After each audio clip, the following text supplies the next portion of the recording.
Yeah, and just like that, people, another Premier League week comes to an end. Hello, guys. Welcome back to another video. This is the Football Connect. I'm your host. As we have just witnessed another Saturday of Premier League Week 5 coming to an end. This is the review show as we are looking at all the games that were played today, looking at what happened to Eric Tenhag, what happened to Liverpool, to Wolves, in fact, versus Liverpool, everything. We're just going to look at it and we are going to be talking to hear what your thoughts are in the comment section. So do me a favor, before we even go far, click the like button, subscribe to the Connect, and let me know your thoughts in the comment section. How was the games? Which games did you enjoy? And is Eric Tenhag gonna be sacked or not? Because it looks like people are calling up for his head. So let's get into the video. So it was one of those days that if you're a Manchester United fan, you quickly want to forget. But now this is the problem. It's not only going to be happening every day. It seems like it's happening each and every week. Eric Tenhag, he's really having a tough time. Like I talked about this early in the morning today, that this guy had to take over a Manchester United that was going through so many craziness, and the fact that he is going through this craziness and he's trying by all means to create at least a team that can win something, and on top of that he's going through so much in the field that he cannot get. Maybe this is what I think. Maybe he has a certain way he wants his teams to play, and the team is not grasping. And rather than him to change to something that could suit the type of players he has, the players he has signed, it's just not working out. All the Manchester United fans are gutted and they're calling for his head. But now this is my question. Do you think it's wise for people to be calling for Eric Tenhag's head already? Because I don't think that he has been, for example, there in the football world for that long. And I don't think he has already done so much to fail the team, because of course he's not winning. Sorry, I'm trying to get something here, to fix something here on there. Because if he's not winning, we get it. So many people are going to be calling for so much. They want the team to perform, and the performance are just not there for Eric Tenhag, and that is affecting the way the team is playing. And because that is happening, everyone wants him to be sacked. So I want to hear your thoughts in the comment section. Who's to blame on today's game? Who was really at fault? How did Manchester United lose this game? And where exactly can they find their way how to at least try to start to winning the games? Because things that are happening at this moment are just out of this world. It's really damning to see that a team like Manchester United, which so many fans, by the way, last season were calling out for this team, that they were very close to challenging for the league, for them to be there last season and dropping down this low like where they are right now, there are so many questions that has to be asked. And if the fans of United are not gonna do that, well, I'm a Liverpool fan and I'm in the Connect. We are gonna try to ask those questions, and we need answers. If you're a Manchester United fan, maybe you can come up with something that makes sense to at least try to help us understand what is really wrong with your team, because I'm really confused right now. I don't even know who to blame at this moment. Is it the Glazers? Is it Tenhag? Who exactly is at fault? Because if you're a United fan, I was just watching right now, reading Gary Neville tweet, and he is blaming the Glazers for the performance of the team. But if I really remember so well, I don't think it was the Glazers who decided to take out one of the best players in the game while the game was still going on. It was Tenhag who took out the Hoyland while the game was still being played. And because that happened, we saw the drop-off and how United became something else. So how do you blame the Glazers for that? Because of course, maybe they may not be able to sign the type of players that Eric Tenhag wants. They're not really able to get exactly what Eric Tenhag is asking for. But you cannot blame the guys. These guys are in America eating their money or whatever they're doing. So that's a little bit harsh. So I don't know. I want to hear from you if you're a United fan, or even if you're just somebody who was watching this game out of excitement. Brighton fans, let me know your thoughts in the comment section. What did you think of your performance today? What did you see from De Zerbi? Because I don't lie to you, I don't think there's any team that has this chemistry than this one. Because what I saw today was out of this world. The performance deserve at least a mention because the performance that Brighton showed today, the way, and what kills me, what really surprised me was the confidence. These guys, they were not afraid to start the attack from anywhere and going forward. They were attacking from wherever they wanted to be. They were moving the ball, passing each other, and there were no mistakes or errors which could lead to goals. Whenever they lose the ball, they were bringing so many players back to the back to try to defend. That's why we saw so many times Marcus Rashford getting so many chances, trying to shoot, but every single time the ball was either blocked or it was deflected going somewhere else. That just tells you how much of a unit this Brighton side was. Now let's talk about the bad side, because I enjoy the bad side. I really, really thrive on the bad side because I'm talking about my rival. So you better understand. The problem that we saw today from Manchester United, and if you're a Manchester United fan, you have to actually accept this. We saw the energy in your team. That was the positive. But with the energy that was so showing, we saw like there was this disjoint between the team. The midfield, the strike force, and there was just this disjoint. They were trying that diamond that Real Madrid are really playing so well this season, as we are seeing what is happening with the Real Madrid. They were trying this diamond and this diamond shape, and okay, of course, it makes sense. They're really trying to introduce some things that can help the team get maybe an upper hand to what they were doing. So we saw this diamond, and with this diamond, you would expect the team to have more dominance in the midfield, because this diamond means that so many players are very much in the midfield. Like Bruno Fernandes was playing up top. We saw Casemiro playing as the one who was deep within. We also saw on the left side, I think, who was on the left side? It was Eriksen. Then on the right side, there was this guy, what's McTominay. So that was one thing that you would say, okay, this is good. They're trying by all means to have more domination in the midfield area. They want to win the balls. They want to move the balls. They want to influence the game so that at least they get something going forward. But here was the problem. This Brighton side, I have no idea. I have to actually visit how their formation was like. They also had so many midfielders as well in the midfield. So it means this diamond of four had to deal with at least 5 players who were playing in the midfield. And what made it so difficult for United to get anything out of the game was the fact that the likes of Danny Welbeck, the likes of Adam Lallana, who were playing, by the way, they were coming back in the midfield to become a unit in terms of defending this United side when they were attacking. Remember, the attack of United was really, really engaged more by Bruno Fernandes and McTominay, as Christian Eriksen, because he doesn't have the pace to keep up with the speed. He was trying by all means to influence with those through balls, the balls that goes up top, and you could see that they were trying to create something, but it was not coming to fruition. One of the other problems that Man United had today was because they didn't have the Anthony. As much as we make fun of Anthony, because they didn't have him, they could not. And this has to be the truth. I think everyone who was watching the game can actually confirm with me. They could not use the other wing because they were now playing with the front two. So what they were relying on was to try to have those through balls goes to Marcus Rashford, so that either Rashford cross it into Højlund or try to score himself. And so many times we saw Bruno's through passes, Eriksen's through passes, Casemiro's through passes being blocked by the midfield of Brighton because they just had so many players in the midfield, and that really affected the game, and it really stopped Erik Tenhag's plan from even coming to fruition.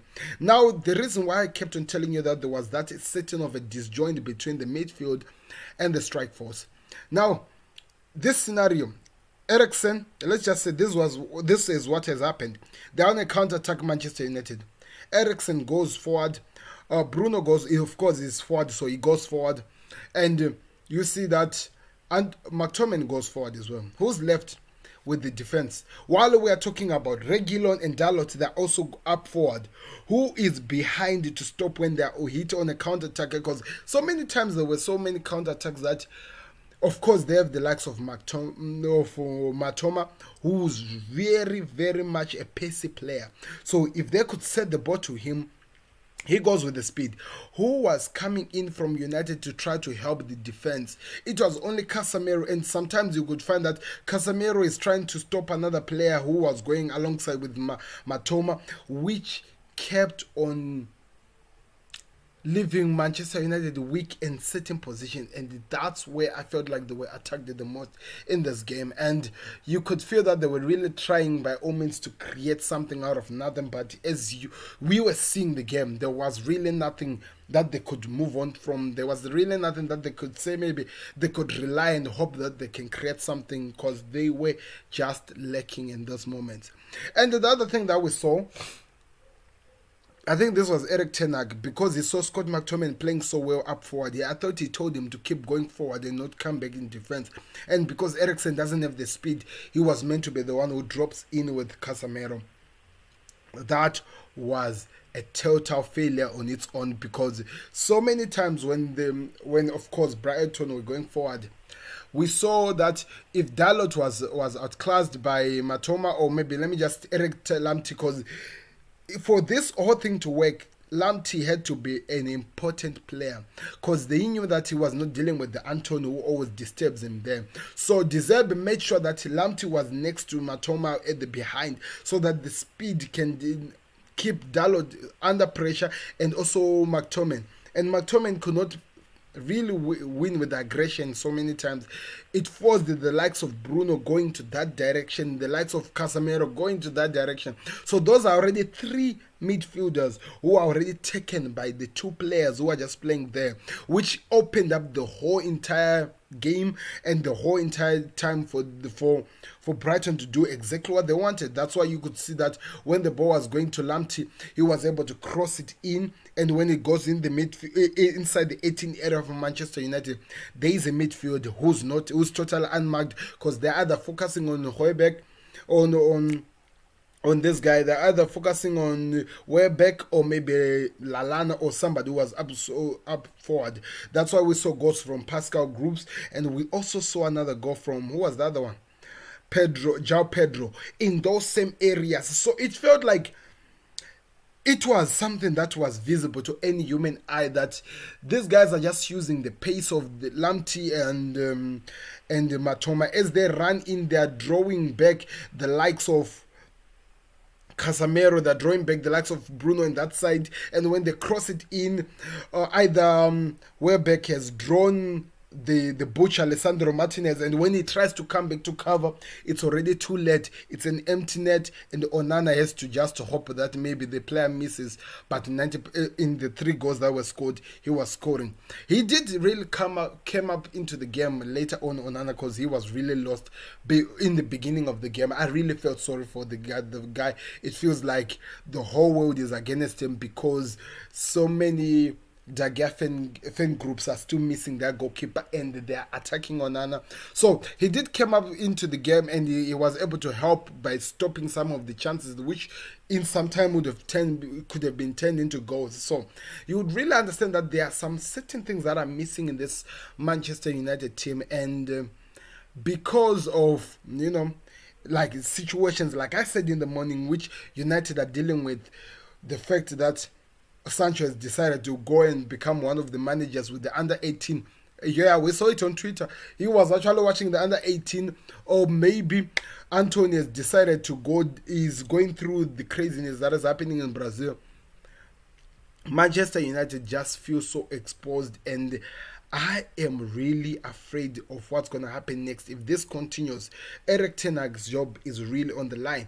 And now this is the problem. When you're doing so good in your first year in the Premier League, it's better you keep quiet, because this manager, was a manager who talked so much. So many Manchester United fan group channels, they were coming out speaking what some quotes that Eric Tenhag had made in the media or something, making it look like he was Jesus speaking or something like that.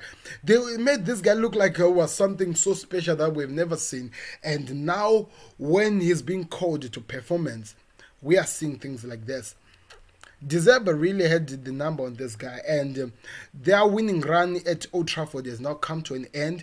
It was a matter of time. We saw them that they've been struggling for some time now, and now that it has happened, nobody's really complaining. It was just a matter of time, and I'm happy that this has come to an end. Let's see where we go on moving forward into this. But United needs to improve. If they don't start winning games, trust me, if they don't start winning games, these guys are really, really in trouble, and they will suffocate. They will suffocate. They will feel what they are missing. They will actually go through this moment and actually have problems like we were seeing them dealing with. They need to find the direction. They need to find a way to win games, because if they can't, we'll be talking about it on the Connect. Let me just say it. We'll be talking about it on the Football Connect. What are the other things that we need to talk about as well?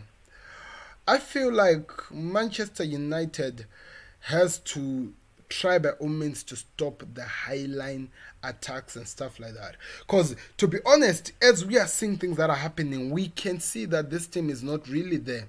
They are still missing so many things, and because they're missing so many things, if you're going to be playing on a high line, you'll be left so many times exposed. Because if this team was really good, would you really expect something like this? Let me show you this. I want to hear from you. Would you expect a percentage, like they were being outclassed in terms of percentage by Brighton? Touches, of course, we don't even have to talk. We knew the team that was controlling the game. They had their number on a T. That's what Brighton did. They had Manchester United's number on the T, and nothing Eric Tenhag could do. And to make matters worse, they did decide to take out the only glimpse of light of Manchester United in Royland, and that just turned the whole entire fan base against him. I've never heard Old Trafford booing their own manager's decision the way they did in Old Trafford. And now when you think about it, now when you try to envision come 3 years or more years to come, where exactly can this manager be? It's just a matter of time. That's what I'm thinking. It's just a matter of time, and it hurts because he talked about so many times. He challenged the likes of Klopp, talking about eras coming to an end, and I'm really, really disappointed with him. If the eras he was talking about is this the only era we're gonna see of Eric Tenhag going and doing absolutely nothing, because it's really painful. This manager has to find the direction. He needs to find direction and start helping his team get something in these games, because they cannot continue doing this. So anyway, I want to hear your thoughts in the comment section. What did you really think of this game? Because now I'm moving on to the second game, which we saw. Liverpool versus Wolverhampton. The reason I'm talking about this game, because Liverpool were going through that, that problem of never really winning, never really getting anything at 12 o'clock games. In fact, I looked at on a list which was telling me that in the last, was it about 10 games or so, Liverpool have only managed to win either, in fact, they haven't won anything. It's only 3 draws and the rest were losses. And because if we had won today's game, we're pushing our win to at least 16 games unbeaten at Anfield, 16 unbeaten home and away, which I think is very important to continue building, to continue going with that, because that keeps giving confidence to so many people, to so many players. So I was really excited over how that game was really approached. But our win run is really pathetic. So I'm really happy that we were able to come back to the game. Now let's talk about the game, because I was talking about the goodness. Let's talk about the game. What did we see from Liverpool today, especially in the first half? What was that? There were so many times, like what Klopp said in his match previews. He said so many moments and occasions in the game in the first half, we were like, W, FT. Like, WTF. Yeah, exactly. That's why we were like, what's really happening? That team did not look like a football team. What I saw from Liverpool, I was like, okay, it's clear. There is a curse that follows Liverpool wherever they go, and we saw it in the beginning of the game. It was really, really unbelievably disturbing to watch the way we were playing. The way we were being outpassed, outmaneuvered, the way the Wolves were just flowing, they were having the time of their life in our 18 area box. In fact, if I remember so well, there was a time when I saw that they had around 12 touches in the 18 area. 12 touches in the 18 area. Can you believe it? 12 touches, while Liverpool had none. Like, 12 touches. And I'm like, what? Is this the same team that I'm hoping that they could be the closest team that pushes Liverpool, that pushes Man City this season? It was a crazy game, but as you can see with the ratings come end of the game, Liverpool team did regroup. They found themselves. They started playing the game we know for them to play. It only started in the second half, so it means we can all confirm that Jurgen Klopp was really screaming at these boys. He was really screaming and shouting at these boys that how can you come in and embarrass me to that level that you're doing? Because we expected something. We needed something. We need to show that this year one of this group of players is capable of beating any curses that are there. And we did. I think we did. I actually felt sorry for Cody Gakpo because, of course, they had that terrible first half and the strike forces were not really receiving the balls. Come second half, when the team has gotten that edge into them, they've added Luis Diaz and they've taken out, what's his name? McAllister, and now in that situation now we're playing a formation of 4-2, yeah, because it was Jones and Soboslai, as well as the strike force of who was that? The strike force of Luis Diaz. We had also Cody Gakpo, Salah, and Jota. So 4 strikers of 4. So it means that one of them, the other ones were dropping while the other ones were going forward. Which actually changed the game, by the way. If you saw the game, it actually became something exciting. We were really enjoying the way Liverpool were now moving the game. I actually started believing that we can get something out of this game because what I had seen before that, it was really, really damning. And as much as I was enjoying the game, I was already worried that Klopp is gonna make a mistake of taking out some of the players early before they can actually do something. And I saw at 50, I think it was about 54 minutes, I am already seeing the likes of Nunes. It was Nunes and Harvey Elliott already changing, removing their things, and they're already coming into the game. And I saw the momentum in the game increasing, and so many few passes, and Cody Gakpo had an amazing pass from Salah, and it was a goal. I'm going mental. I'm like, this is what I want because that's what we were missing.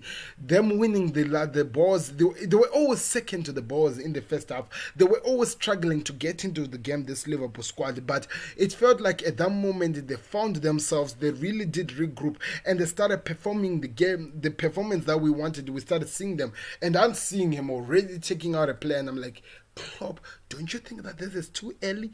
Wait on to these guys, give them the chance, allow them to play. But Nunes came in and telling you the chaos that this guy has, it's exciting. I really believe that was also one of the things that why we got so much in it, because either when he was in the midfield getting the ball, the midfield could not copy with him. Look at the formation that this team was playing with. They had 4 at the back, 4 in the midfield. It was literally back 8 with the 2 up front. So they could not copy with this team. And I saw that this Wolves team did so much in the first half that they were so tired they were not even able to continue. And that in itself could have been one of the reasons which led them to crumble into the game. They were not really able to continue and at least give that element of excitement that they started with. And we saw so many changes, and that was it. Liverpool in dominance, Liverpool putting pressure, starting winning games, and we saw so many changes. Salah with 2 assists, telling you that this guy is making history right now. Darwin Nunes came in and he became he was something else, man. I don't want to lie to you. I was really excited. The one player that I was really excited with is this guy, Konza. This guy, it's his first time coming into this team. 20-year-old. The only minutes he has played in the last 4 games, it's only around 38 minutes. He came in, took the game back, really put the game under control, moved so well, winning the chances. In fact, I actually felt of the two between him and Joe Matip. Joe Matip was actually our weakling because guess what?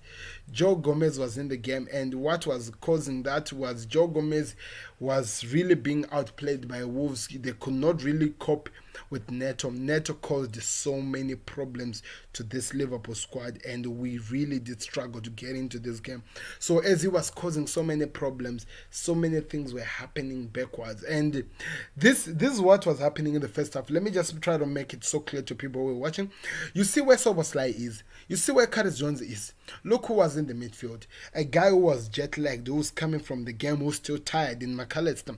And because he's usually the link up that makes this Liverpool midfield really spark and produce amazing results. But because that link up was not there, we these two could not connect. And if these two were not connecting, the backline was in trouble. And look at who was at the backline. We're talking of Gomez. We're talking of Matip.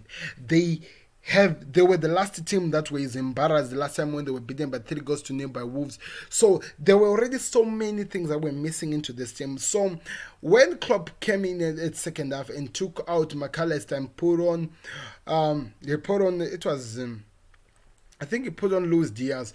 Putting Luis Diaz, how did this help this Liverpool squad? It helped us by it like we had more attackers up forward. So it means these two, rather than to play far apart from each other, I'm talking about Soboslai and Gomez, they came together. It became a midfield two, and this three that were up front, they added the fourth one in. There were 4, and it was 4 against 4 at that defense, and that defense was opened up. And when they were opened up, they were taken for advantage, and that's how Liverpool started to get the game under control. And Robertson and Gomez, they just became a house on fire because in the first half we're not playing a high line, we're really deep in defensive. That's why they had so many touches in our box. Trust me, you can even check. Let me try to show you this chalkboard. Look at how many shots that they had. They had 16 shots, and these were also in the first half. While we had around, of course, they had 12 shots, sorry, and we had around, of course, 16, but most of them were from outside trying to make trying to influence from outside, and you could see that things were really not working out for Liverpool.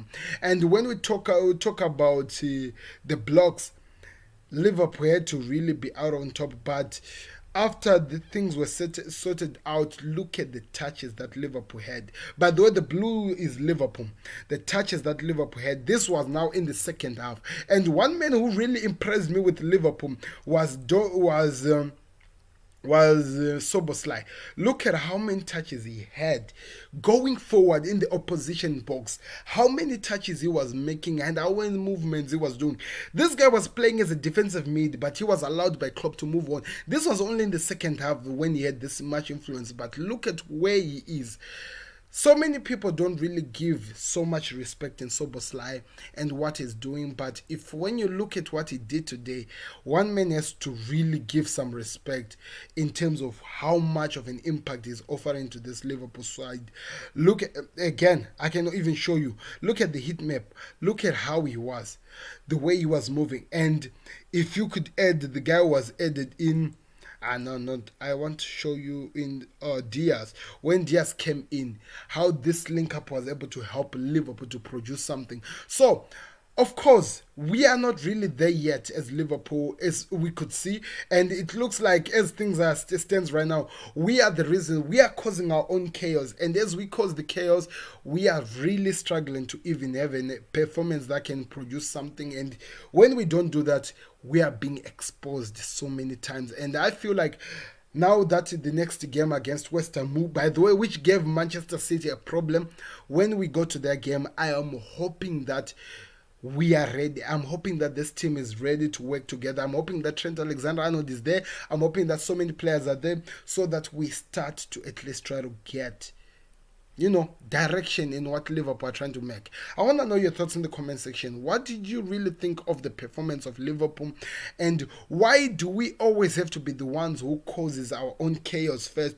before we start to try to, start to produce an amazing game, to start to try to come back into the game? Because when you produce your own chaos, you are leaving yourself so much exposed. The way we performed in the first half left us so much exposed that if Wolves were really clinical in their chances, they would have buried Liverpool. And if that had happened, trust me, we are talking of a different game than what we actually saw today, and what made so many Liverpool fans leave the ground so happy and winning a 12 o'clock game, by the way. So I'm going to move on to the next game, which I think, out of excitement, was one of the best games that I saw, which I think was Tottenham Hotspurs versus Sheffield United. The reason why I'm really excited over this game, I did not really watch so much of this game because I was more focused on, the United game. It was really chaos. But man, we gotta put some respect on Tottenham Hotspurs.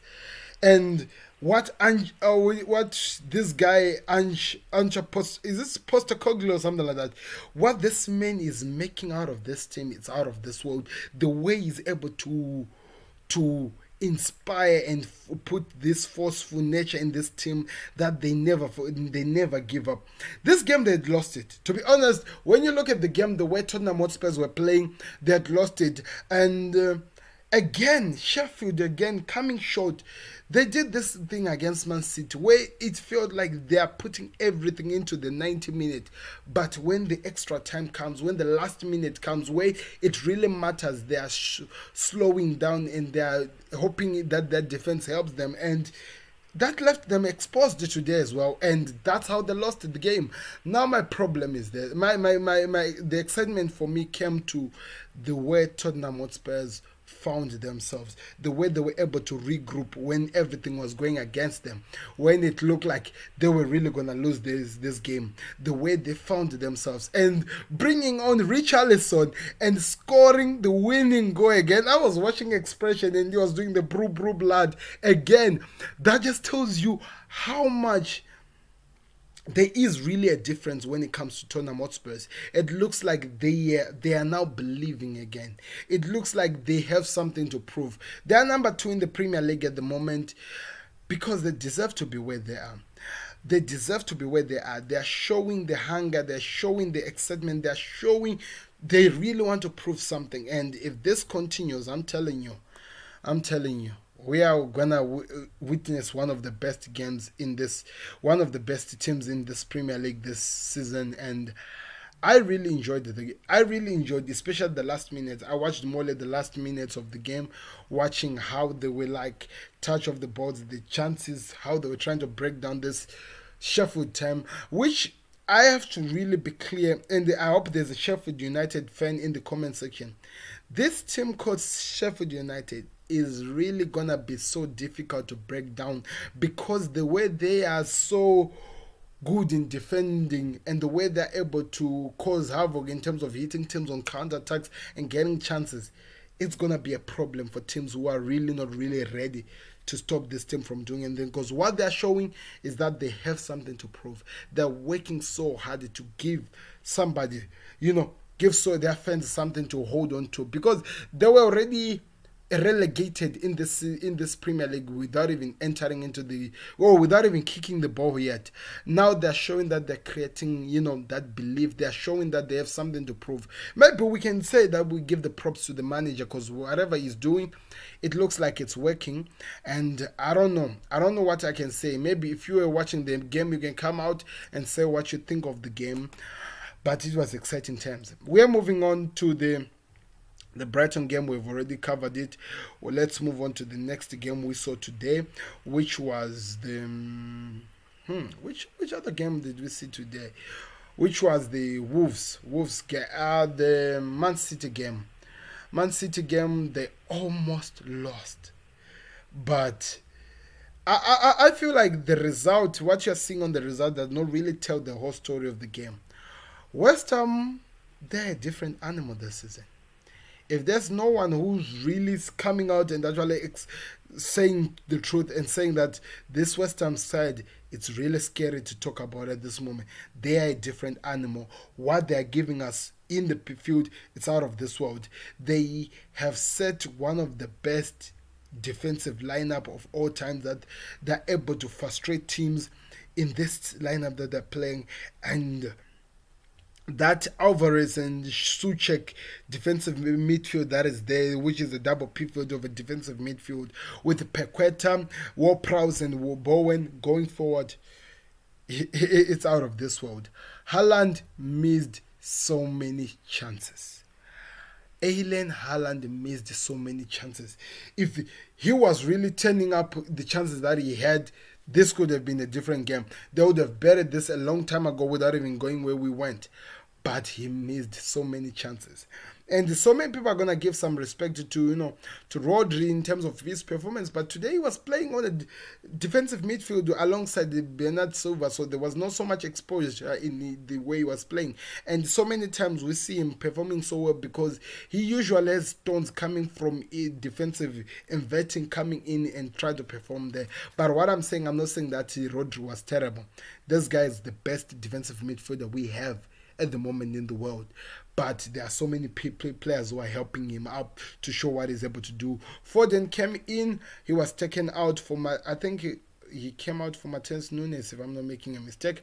And that was it. Manchester United performed so well, got the win. Doku scored his first Premier League goal. It looks like he's already ready, showing that he has something to prove for this team. And Haaland scored a goal and he was taken out. But of course, the Pep Guardiola was back. So, he's not shy. He doesn't shy away from taking out players who are making mistakes and who are not really doing what they're supposed to do.